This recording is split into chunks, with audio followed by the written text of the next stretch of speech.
All right, we're making our way. We're now in part 2 of the course, which we're going to cover how to make the podcast. This is lesson 4.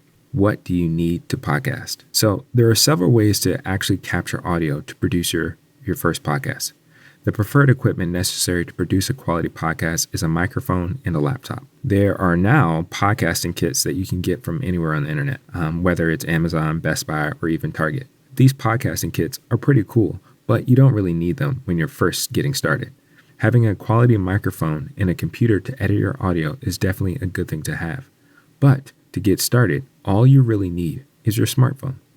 So you need a way to record audio, and there are different ways you can do that. It's a phone or a tablet, an audio recorder, a laptop and a microphone, or even just a camera. The next thing that you need is a way to edit. After recording your podcast, you'll need a way to edit the audio that you recorded. The editing process is probably one of the most important steps of producing a podcast, even for beginners.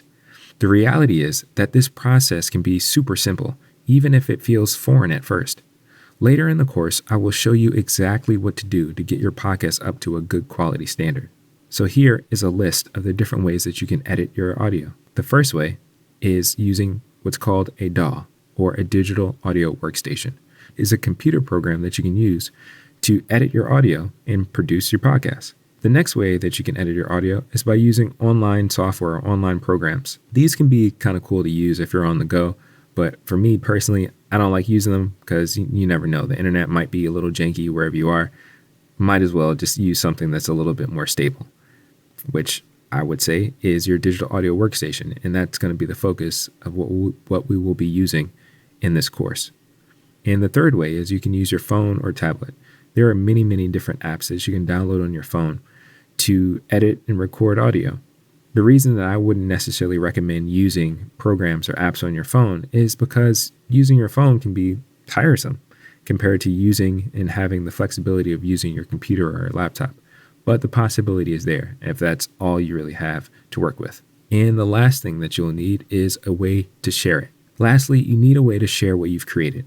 Of course, you can produce podcasts for yourself, but more than likely, I'm sure you're interested in getting your show out to the world. Because podcasting is a growing industry, there are many, many ways to share your podcast with the world.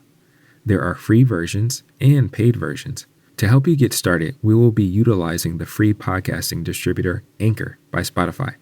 This is a simple, easy, and free way to get your podcast out into the world on other platforms such as Spotify, Apple Podcasts, Google Podcasts, and more.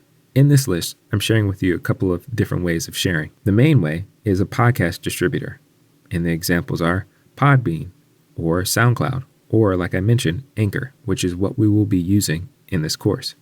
And another way to distribute your podcast is through YouTube. Now, YouTube is a good way to share your podcast, but the tricky part about that is you have to create a video file to go with your audio. That's something that we're not really going to focus on, but I just wanted to give you that information so that you're aware that there are different ways that you can share your podcast. It doesn't have to only be Anchor. There can be many different ways of doing it. Now that we've identified the things that we need to podcast, then the next lesson, we're going to talk about how to actually record the podcast. I'll see you then.